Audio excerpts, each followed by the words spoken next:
বিসমিল্লাহির রহমানির রহিম। তো বন্ধুরা, আজকে আমরা যে টিউটোরিয়ালটি নিয়ে এসেছি সেই টিউটোরিয়ালে আমরা শিখব কিভাবে মাইক্রোসফট ওয়ার্ডের এ টু জেড শেখা যায়।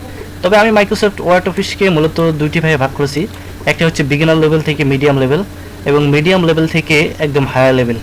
তো আমি আজকে যে টিউটোরিয়ালে আজকে যে আমার বিষয়টি সেটা হচ্ছে যে বিগিনার লেভেল থেকে মিডিয়াম লেভেল, যারা একদম নতুন মাইক্রোসফট অফিস ওয়ার্ডে কাজ করতে ইচ্ছুক, শিখতে চাচ্ছেন, শুধু তাদের জন্য আজকের এই টিউটোরিয়ালটি। তো চলুন শুরু করা যাক।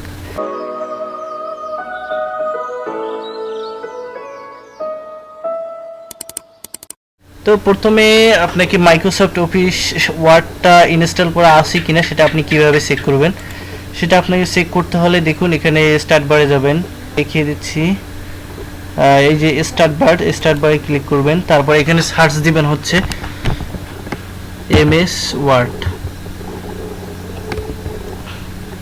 মাইক্রোসফট। এই দেখুন এখানে লেখা আছে মাইক্রোসফট ওয়ার্ড অফিস।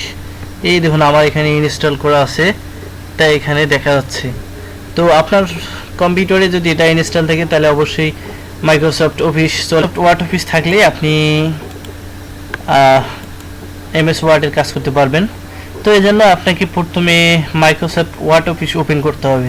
তো আপনাকে প্রথমে মাইক্রোসফট ওয়ার্ড অফিস আপনি কোথা থেকে ওপেন করবেন, তো এর জন্য মাউসের রাইট বাটন ক্লিক করতে হবে। ক্লিক করার পর এখানে দেখুন লেখা আছে নিউ অপশন। তো এই যে নিউ অপশনে যাওয়ার পরে দেখুন ডান দিকে, নিউ অপশনে যাওয়ার পরে দেখুন এখানে ডান দিকে কিছুগুলো অপশন দেখাচ্ছে। এই অপশনে দেখুন এখানে লেখা আছে মাইক্রোসফট অফিস ওয়ার্ড ডকুমেন্ট। এই যে মাইক্রোসফট অফিস ওয়ার্ড ডকুমেন্ট, সেই অফিস ওয়ার্ড ডকুমেন্টে ক্লিক করলে দেখুন ফাইল, এখানে একটি অটোমেটিক ফাইল ক্রিয়েট হয়ে যাবে। তারপর আপনি এখানে ফাইলটার নাম দিতে পারেন যে কোনো একটি, আমি দিলাম টিউটোরিয়াল।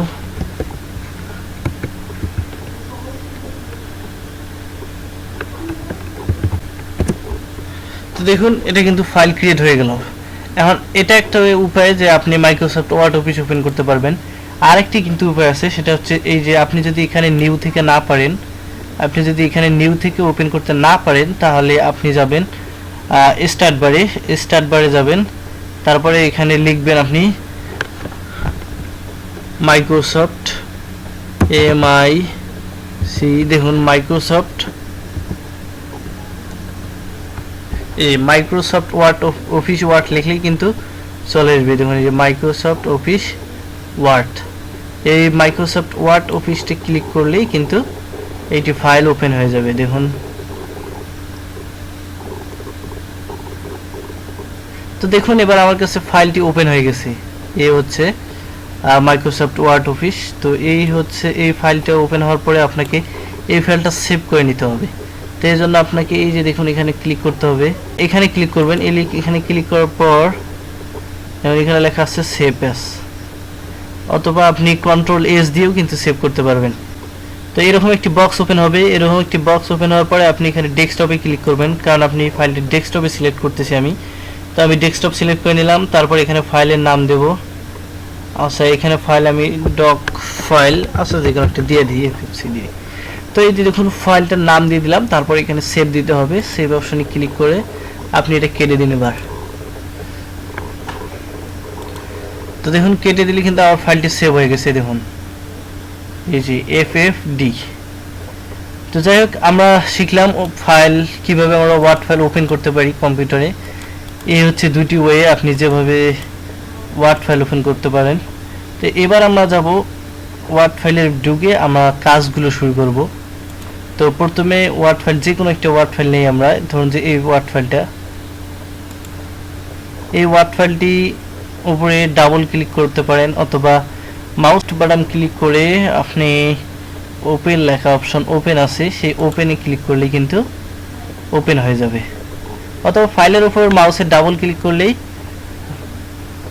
ফাইল ওপেন হয়ে যাবে।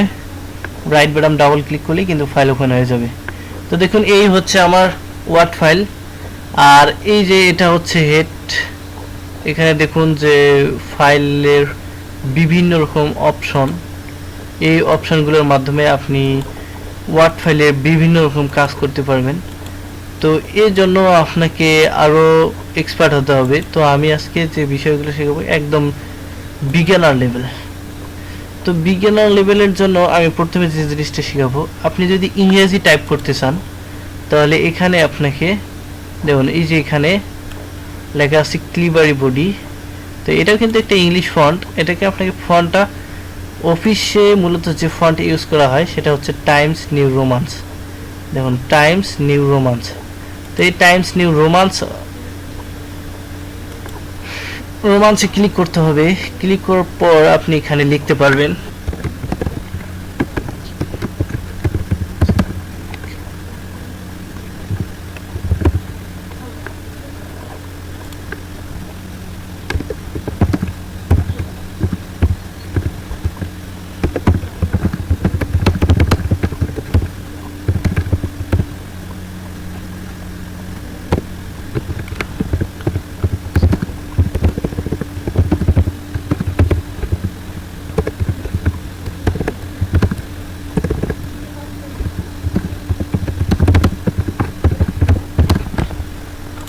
কার্সার যেখানে রাখবো সেখান থেকেই আমার লেখা স্টার্ট হবে।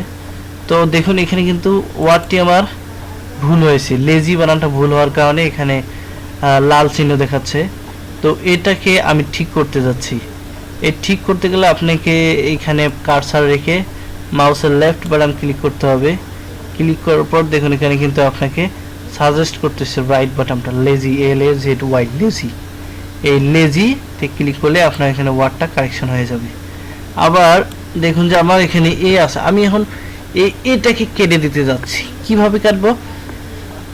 তো এটাকে এর পিছনে আপনি প্রথমে কার্সার রাখবেন, মাউসের রাইট বাটন ক্লিক করলে কিন্তু এখানে কার্সার চলে আসবে। কার্সার চলে আসার পর এখানে দেখুন আপনার কিবোর্ডে একটা কিবোর্ড আছে, সেটার নাম হচ্ছে ব্যাক স্পেস। তো এই ব্যাক স্পেস ক্লিক করলে কিন্তু চলে যাবে যে কোনো ওয়ার্ড বা লেটার কেটে যাবে। এখন আপনি যদি চান যে আমি যেটা লিখছিলাম সেটা পুনরায় ফিরে আনতে চাই, তো আপনি ফিরে আনতে চাইলে অবশ্যই আপনাকে প্রথমে ক্লিক করতে হবে control Z. Control Z click করলে আপনার যা লেখা থাকবে সেটাই চলে আসবে। দেখুন আমি ব্যাক স্পেস দিয়ে কয়েকটা অক্ষর কেটে দিলাম। কেটে দেওয়ার পর আমি চাচ্ছি যে আমার যে আগের যে ওয়ার্ডগুলো আছে আমি এটা পুনরায় আবার ফিরে পেতে চাই। তো পুনরায় ফিরে পাওয়ার জন্য আপনাকে কন্ট্রোল জেড ক্লিক করতে হবে কিবোর্ডের, কন্ট্রোল জেড। দেখুন যতটা ক্লিক করতেছি ততটাই কিন্তু আন্ডু হয়ে চলে আসছে। দেখুন চলে আসছে। আমি যতগুলো ওয়ার্ড কেটে দিয়েছি, যতগুলো লেটার কেটে দিয়েছি সবগুলো কিন্তু আবার পুনরায় ফিরে এসেছে। আপনার যদি হোমে ক্লিক না থাকে বা এখানে যদি ইনসার্টে ক্লিক করে থাকে তার কারণে কিন্তু এই যে এই ফাইলগুলো দেখাতে পারে বা এই অপশনগুলো চলে আসবে। ইনসার্টে ক্লিক করা থাকলে এই অপশনগুলো শো করবে। তাই আপনাকে হোমে ক্লিক করতে হবে। হোমে ক্লিক করে আপনাকে কিছু বেসিক জিনিস আমি দেখা দিচ্ছি। সেটা হচ্ছে যে প্রথমে দেখুন যে আমি এই এ অক্ষরটাকে বোল্ড করতে চাচ্ছি, একটু মোটা করতে চাচ্ছি। এর জন্য আপনাকে এই প্রথমে এটাকে সিলেক্ট করবেন, তারপর হচ্ছে বিতে বোল্ড, এই বোল্ড করলাম। দেখুন এখন কিন্তু লেখাটি বোল্ড হয়ে গেছে। তো এভাবে কোনো লেখা আমরা বোল্ড করতে পারি। এখন আমি চাচ্ছি যে এই যে কুইক ব্রাউন, আমি এই কুইক লেখাটাকে আন্ডারলাইন করতে চাচ্ছি, আমি আন্ডারলাইন করব। সেক্ষেত্রে আপনি দেখুন এখানে হোম বাটনে ক্লিক করে এখানে লেখা আছে ইউ ফর আন্ডারলাইন। এখানে ক্লিক করলে কিন্তু আপনার লেখাটা আন্ডারলাইন হয়ে যাবে, অথবা আপনি কিবোর্ডের কন্ট্রোল ইউ ক্লিক করলেও আন্ডারলাইন হয়ে যাবে। কন্ট্রোল ইউ ক্লিক করলেও আপনি যে কোনো লেখাকে সিলেক্ট করে কন্ট্রোল ইউ ক্লিক করলে আন্ডারলাইন হয়ে যাবে। এখন আপনি যদি কোনো লেখাকে ইটালিক করতে চান, মানে বাঁকা করতে চান, সেক্ষেত্রে আপনি লেখাটাকে সিলেক্ট করে আবার এখানে এই যে এখানে আই দেবে, আইতে হচ্ছে ইটালি, সেই ইটালি অপশন ক্লিক করলে লেখাটি দেখুন বাঁকা হয়ে গেছে। অথবা আপনি কিবোর্ডের কন্ট্রোল ক্লিক করে ধরে আই ক্লিক করলে কিন্তু লেখাটি বাঁকা হয়ে যাবে। তো এটা খুবই ইজি এবং বেসিক লেভেলের। তারপরে আপনাকে আরেকটা জিনিস দেখি, সেটা হচ্ছে যে আমি যদি এই লেখাগুলোকে ঠিক মাঝখানে রাখতে চাই, আমার যে এই ফাইলটি আছে তো আমার যে এই ওয়ার্ড ফাইলটা আছে, আমি এই ওয়ার্ড ফাইলের সাইটে লেখাগুলো চলে আসছে। তো এই সাইটে লেখার আসার কারণ হচ্ছে এখানে দেখুন অ্যালাইনমেন্ট সাইড করে দেওয়া আছে, যার কারণে লেখাগুলো কিন্তু একদম সিরিয়ালি সাইডে হয়ে যাচ্ছে। কারণ আমি যদি এখানে মাঝখানে ক্লিক করি তাহলে লেখাগুলো কিন্তু পেজের একদম মাঝ বরাবর হয়ে যাবে। দেখুন আপনি যতগুলো, তারপর থেকে আপনি যতগুলো লিখবেন পেজের মাঝ বরাবর শুরু হয়ে যাবে।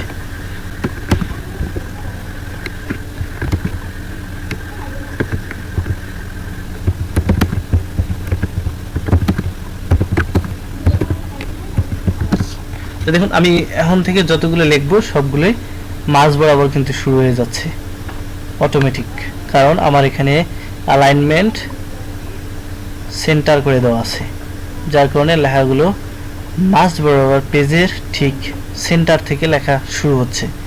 আর আমি যদি এই লেখাগুলোকে এই সাইড থেকে শুরু করতে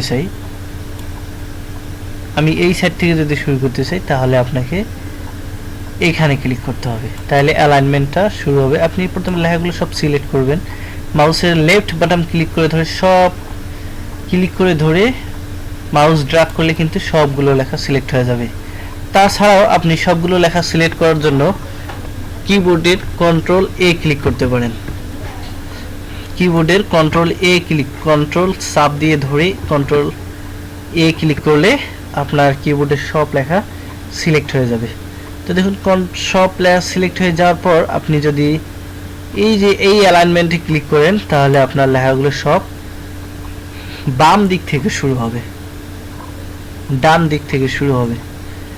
তো আপনি এই অ্যালাইনমেন্ট করলে আপনার পেজের ডান দিক থেকে লেখাগুলো শুরু হবে, অ্যালাইনমেন্ট ডান দিকে হয়ে যাবে। এবং আপনি সেন্টার করতে চাইলে এই সেন্টারে ক্লিক করবেন, আবার আপনি বাম দিকে থেকে অ্যালাইনমেন্ট করতে চাইলে আপনাকে এখানে ক্লিক করতে হবে। তো এই হচ্ছে টেক্সট অ্যালাইনমেন্টের যে বিষয়টা, সেটা আপনি কিভাবে কোনো টেক্সট অ্যালাইনমেন্ট সঠিক করবেন সেটা হচ্ছে এর মাধ্যমে। এখন হচ্ছে আপনি যে এই লাইনগুলো লিখেছেন, তো এই লাইনগুলোকে আপনি মার্ক করতে চাচ্ছেন। আমি চাচ্ছি যে এটা 1 নাম্বার করব, 2 নাম্বার করব, সেটা আপনি কিবোর্ড চেপে করতে পারেন, কিন্তু একদম সহজে কিভাবে আপনি করবেন। তো সহজে করতে গেলে আপনাকে সবগুলো লাইন সিলেক্ট করতে হবে। আপনি সিলেক্ট করতে হলে অবশ্যই কন্ট্রোল এ ক্লিক করে আপনি সব লাইন সিলেক্ট হয়ে যাবে, অথবা মাউসের লেফট বাটন ক্লিক করলে কিন্তু সব ওয়ার্ড এবং লাইনগুলো সিলেক্ট হয়ে যাবে। সিলেক্ট হয়ে যাওয়ার পরে আপনি এখানে দেখুন এই যে অপশনে বুলেট অপশন আছে একটা, সেই বুলেট অপশনে আপনি এখানে ক্লিক করলে কিন্তু এখানে বিভিন্ন রকম ডিজাইন আপনি দিতে পারবেন। দেখুন এখানে দেখতে পারতেছেন এই যে আপনি যে কোনো ডিজাইন দিতে পারবেন। আবার যদি নাম্বারিং করতে চান তাহলে এখানে দেখা আছে নাম্বারিং লাইব্রেরি, তার পাশেই এখানে নাম্বারিং লাইব্রেরিতে যাওয়ার পরে আপনি এখানে রোমান সংখ্যা নাম্বারিং করতে পারেন, অথবা ABCD দিয়ে নাম্বারিং করতে পারেন, তারপরে 1 2 3 দিয়ে নাম্বারিং করতে পারেন। এখানে কিন্তু অপশন আছে, তো যে কোনো একটাতে ক্লিক করলে কিন্তু নাম্বারিং হয়ে যাবে। তো আমি নিউমেরিকে ক্লিক করছি, যার কারণে 1 2 3 তে আমার নাম্বারিং হয়ে গেছে। তো আমরা ফন্টের কালার কিভাবে চেঞ্জ করব, তো এই জন্য আপনাকে ফন্টটা ক্লিক করতে হবে, সিলেক্ট করতে হবে। সিলেক্ট করার জন্য ফন্টের সামনে মাউসের কার্সার আনার পরে আপনি মাউসের লেফট বাটন ক্লিক করে দেবে, ফন্টের উপর ঘষলেই কিন্তু ফন্টটি সিলেক্ট হয়ে যাবে। সিলেক্ট হয়ে যাওয়ার পরে আপনি দেখুন উপরে লেখা আছে এই যে এ ফর ফন্ট কালার, দেখুন এখানে লেখা আছে ফন্ট কালার। তো এই ফন্ট কালারে এই তীর চিহ্নিত আইকনে ক্লিক করলে এখানে আপনার যে কালারগুলো শো করবে, আপনি এখান থেকে যে কোনো একটা কালার সিলেক্ট করে নিতে পারেন। তো আমি রেড কালার দিলাম, তো দেখুন ফন্টটি রেড কালার হয়ে গেছে। এখন আমি কোনো একটা ওয়ার্ডকে, ধরুন যে এই ব্রাউন, এই ওয়ার্ডটাকে আমি হাইলাইটস করতে চাই। মাঝে মধ্যে আমাদের প্যারাগ্রাফসের মধ্যে হাইলাইটস করার প্রয়োজন হয়, যে কোনো ওয়ার্ডকে আমরা কিভাবে হাইলাইটস করতে পারি। তো এই জন্য আপনি প্রথমে ওয়ার্ডটা সিলেক্ট করবেন। তো ওয়ার্ড সিলেক্ট করার জন্য মাউসের কার্সার আপনাকে ওয়ার্ডের সামনে রাখতে হবে। ওয়ার্ডের সামনে রাখার পর এই ওয়ার্ডের উপর লেফট বাটন ক্লিক করে ধরে এই ওয়ার্ডের উপর মাউস ট্র্যাক করলে কিন্তু ওয়ার্ডটি সিলেক্ট হয়ে যাবে। সিলেক্ট হয়ে যাওয়ার পর আপনি এখানে দেখুন লেখা আছে ABC, এখানে লেখা আছে টেক্সট হাইলাইটস কালার, এই অপশনটা হচ্ছে টেক্সট হাইলাইটস কালার। তো এখানে এই তীর চিহ্নটা এখানে ক্লিক করলে আপনি কি দিয়ে সেটাকে হাইলাইটস করতে চান, কোন কালারটা দিয়ে হাইলাইটস করতে চান সেই কালারটি সিলেক্ট করবেন। তো আমি হলুদ কালার সিলেক্ট করে দিলাম। তো দেখুন আমার কিন্তু ওয়ার্ডটি হাইলাইটস হয়ে গেছে। সেন্টেন্সের লাস্টে কার্সার রাখবেন, একদম লাস্ট অপশনে কার্সার রাখার পরে আপনার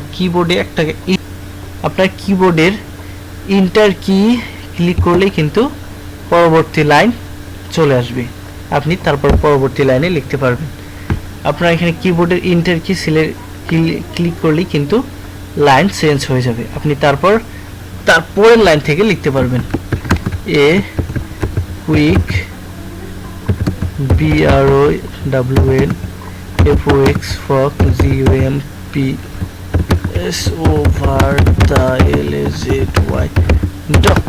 তো দেখুন আমি কিন্তু পরবর্তীতে লিখেছি। আমি যদি আবারও পরবর্তী লাইনে যাইতে চাই তাহলে অবশ্যই আমাকে ইন্টারে ক্লিক করতে হবে। কিবোর্ড থেকে ইন্টারে ক্লিক করলে আপনি পরবর্তী লাইনে যেতে পারতেছেন। তো এভাবে আপনি একটা লাইন থেকে আরেকটি লাইন ক্রিয়েট করতে পারবেন। তারপরে আরেকটা জিনিস হচ্ছে আমরা কিভাবে একটি বর্ণকে, ধরুন যে আমি এই যে এ বর্ণটা আমি কেটে দিলাম, এই বর্ণটা আমার ক্যাপিটাল লেটার প্রয়োজন, যেটা আমাকে প্রথমেই শুরুতে বলা উচিত ছিল, তো মনে ছিল না, যার কারণে এখন বলতেছি। ক্যাপিটাল লেটার, আমি যদি এখানে কোনো কিছু ক্যাপিটাল লেটার ক্লিক করতেছি, ক্যাপিটাল লেটার লিখতে চাই, ইংরেজি বর্ণে আমি ক্যাপিটাল লেটার লিখব, তাহলে সেক্ষেত্রে আপনাকে শিফট ক্লিক করে সেই অক্ষরটা ক্লিক করতে হবে। কিবোর্ডে আপনার কিবোর্ডে দেখবেন লেখা আছে শিফট নামে একটা কিবোর্ড আছে, কি আছে, সেই বোতামে ক্লিক করে ধরে এর উপর ক্লিক করলেই কিন্তু সেটা ক্যাপিটাল লেটার হয়ে যাবে। মানে আপনি যে অক্ষরটাই লিখতে চান সেই অক্ষরটাই শিফট অক্ষর চাপ দিয়ে ধরে সেই অক্ষরটা ক্লিক করলে কিন্তু সেটা ক্যাপিটাল হয়ে যাবে। আপনি শিফট এস নিলে শিফট এস ক্যাপিটাল লেটার হয়ে যাবে। আবার আপনি শিফট জেড দিলে শিফট জেড অক্ষরটা ক্যাপিটাল লেটার হয়ে যাবে। তো এই হচ্ছে ক্যাপিটাল লেটার লেখার প্রসেস। তো এবার আমি চাচ্ছি যে সব অক্ষরে আমরা কিভাবে ক্যাপিটাল লেটার লিখব, কারণ বারবার তো শিফট চেপে ধরে আমরা সব কিছু ক্যাপিটাল লিখতে পারবো না। তো আমাদের কোনো লেখা যদি ক্যাপিটাল লেখার প্রয়োজন হয় সেক্ষেত্রে আমরা কিবোর্ডের ক্যাপস লক একটা কি আছে, আপনার কিবোর্ডে প্রত্যেক কিবোর্ডে আছে ক্যাপস লক নামে একটা বোতাম বা কি, সেই কিটা ক্লিক করবেন। ক্লিক করলেই কিন্তু কিবোর্ডের মধ্যে আলাদা একটি লাইট জ্বলে উঠবে, অথবা নাও জ্বলে উঠতে পারে। তারপরে ক্যাপস লকটি একবার ক্লিক করে রাখলেই আপনার যতগুলো ওয়ার্ড লিখবেন, যতগুলো লেটার লিখবেন সবগুলো কিন্তু বড় হাতের হয়ে যাবে। দেখুন BROWN ব্রাউন। তো দেখুন আমি কিন্তু পরবর্তীতে আর কোনো শিফট ক্লিক করতেছি না,